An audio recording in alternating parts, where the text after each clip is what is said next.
Ici Antoine Joubert, bienvenue dans mon garage pour le guide de l'auto. Cette semaine, il sera question des véhicules qui sont assemblés sur le marché canadien. On parlera également d'Infiniti qui compte abandonner ses modèles QX 50 et 55. Mais tout d'abord, réponse à la question de la semaine dernière. Quel nouveau constructeur est débarqué sur le marché canadien en 2024 avec une gamme de camions utilitaires extrêmement performante?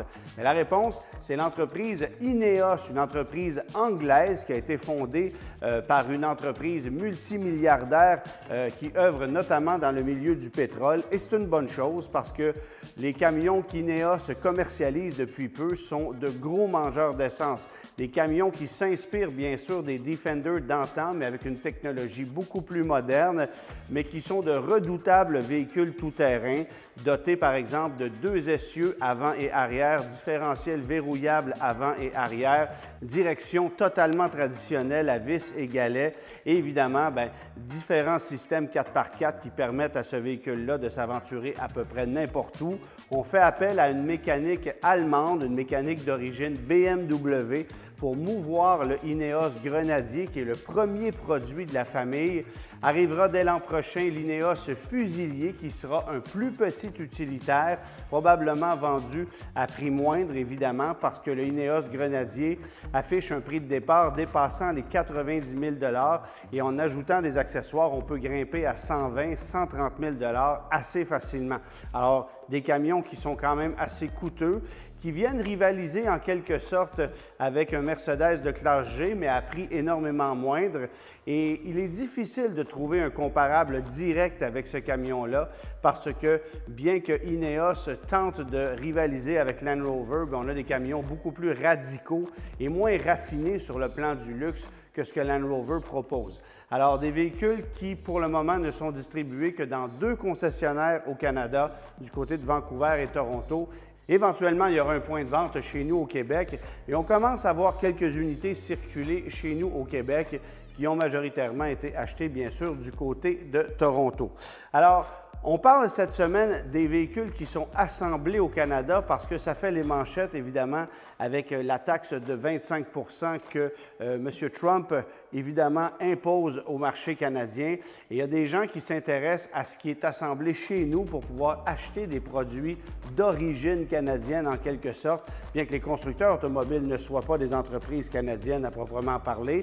Alors, il y a 5 constructeurs qui sont établis chez nous au Canada pour le moment et qui assemblent des véhicules ici, depuis longtemps d'ailleurs. Alors, évidemment, les 3 Américains que sont General Motors, Ford et Stellantis, mais également Honda et Toyota. Et l'ensemble des usines se situe du côté de l'Ontario.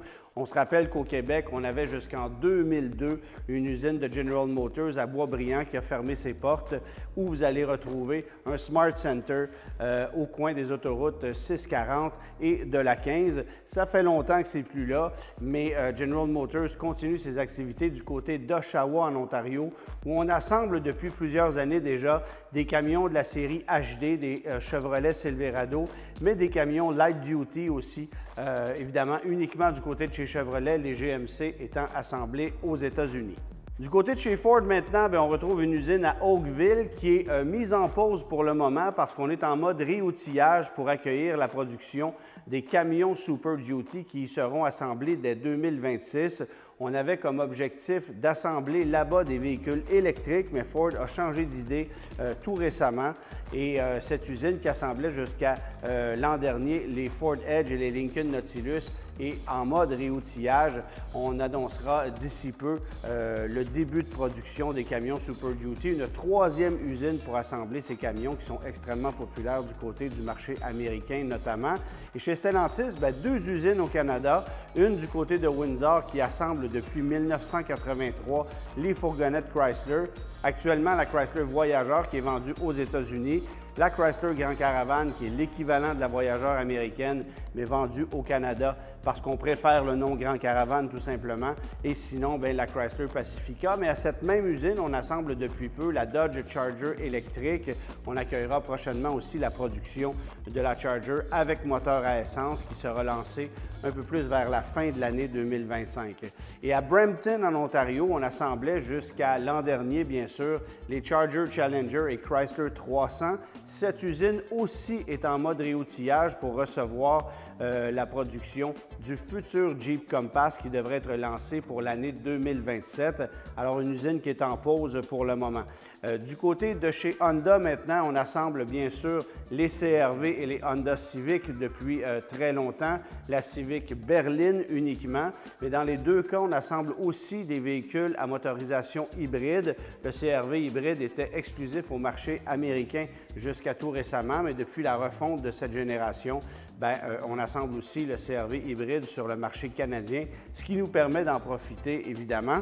Et du côté de chez Toyota, bien évidemment, c'est le RAV4 qui vole la vedette, le VUS le plus vendu sur le marché canadien. On l'assemble à l'usine de Woodstock, mais également du côté de Cambridge, où on retrouve deux sites d'assemblage. Le second site assemblant plutôt les Lexus RX, essentiellement l'ensemble des modèles RX, à l'exception des versions hybrides rechargeables qui, elles, sont assemblées du côté du Japon.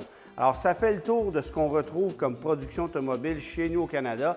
Évidemment, ça exclut les fournisseurs et les usines secondaires qui fabriquent des pièces et des batteries de véhicules électriques. On sait que Volkswagen, notamment, est en cours de production d'une usine du côté de Saint Thomas, en Ontario, pour fabriquer des batteries de véhicules électriques. Il y a beaucoup de projets de ce côté-là, incluant Honda qui agrandit son site à Alliston pour pouvoir recevoir fabrication de batteries de véhicules électriques. On sait qu'Honda va lancer pour l'année 2026 un Acura RSX qui sera le nouveau VUS électrifié de la famille Acura, mais avec une technologie maison, non pas empruntée à General Motors comme c'est le cas avec l'Acura ZDX qui a été lancé en 2024. Maintenant, Infiniti a annoncé tout récemment revoir sa stratégie. On sait que c'est une division qui est en eau trouble depuis nombre d'années. On a lancé cette année le QX80, qui est le véhicule le plus profitable, évidemment, de la gamme Infiniti. Alors, pas question de mettre une croix là-dessus, ni sur le QX60, qui se vend relativement bien, surtout qu'on accueillera prochainement un QX65, donc le même produit, mais avec une partie arrière tronquée, qui devrait être quand même assez compétitif en matière de prix. Alors, ce produit-là sera lancé prochainement, probablement pour le millésime 2026, au moment où on abandonnera officiellement les QX50 et 55 qui n'ont jamais connu le succès escompté, des produits qui peinent à se comparer avec une compétition extrêmement féroce, qui sont très, très difficiles à revendre, dépréciation qui est extrêmement forte, malgré des prix qui sont plus bas que la compétition. Alors, ce sont des produits qui ne font tout simplement pas le poids. Infiniti décide de les abandonner, ce qui veut dire que la gamme Infiniti sera réduite à quelques modèles seulement. On se rappelle aussi qu'on a abandonné cette année la Q50, qui était la seule voiture restante de la gamme. Et on travaille depuis quelques années à l'élaboration d'une berline électrifiée dont le nom de code était la QE50, mais il semble qu'on ait mis ce projet-là sur pause. Évidemment que les berlines électrifiées ne sont pas extrêmement populaires par les temps qui courent. Volkswagen a aussi annoncé tout récemment l'abandon de commercialisation de la ID.7 pour le marché nord-américain. Et j'ai l'impression qu'il y a quelques autres constructeurs qui pourraient rebrousser chemin également. L'Ioniq 6 de Hyundai est probablement une des seules berlines électriques, format intermédiaire qui se vend relativement bien évidemment avec la Tesla Model 3, mais avec les récents abandons des crédits gouvernementaux et avec la nomination de Trump du côté des États-Unis, il se pourrait que plusieurs véhicules électriques qui devaient arriver sur notre marché ne touchent finalement jamais le sol nord-américain. Ça sera le cas probablement de cette future berline qu'Infiniti pensait commercialiser chez nous et qui n'aurait probablement que peu de succès dans le contexte actuel. Un mot maintenant sur le Ford Mustang Mach-E GT en version rallye que j'ai pu conduire cette semaine. Vous aurez la chance d'ici peu de voir une émission complète sur ce modèle du Guide de l'auto sur TVA. Alors, un véhicule qui m'a impressionné sur le plan dynamique. Les performances sont vraiment ahurissantes. 480 chevaux, 700 livres-pieds de couple. On a essentiellement modifié une version GT Performance pour la rendre plus polyvalente et dans un contexte de conduite hivernale avec des pneus plus agressifs, avec une suspension rehaussée d'1 pouce, avec un mode de conduite rallye qui permet de de belles glisses au niveau du train arrière. Bien, je peux vous dire que c'est un véhicule qui est franchement impressionnant. Évidemment que tous les éléments mécaniques au niveau du sous-bassement sont davantage protégés que sur les autres versions. Et les changements cosmétiques qu'on a apportés à cette version-là sont particulièrement intéressants. Bien sûr que c'est une version qui coûte passablement cher.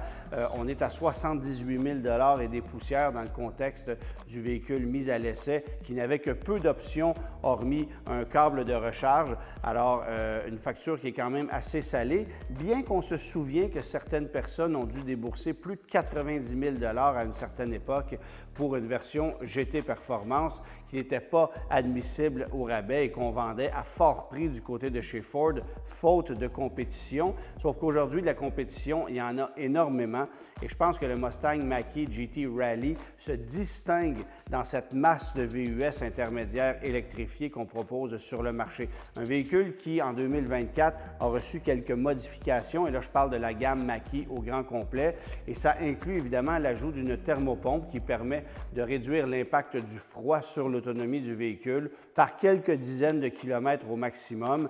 Alors, on annonce 426 km d'autonomie avec le Mach-E GT Rally.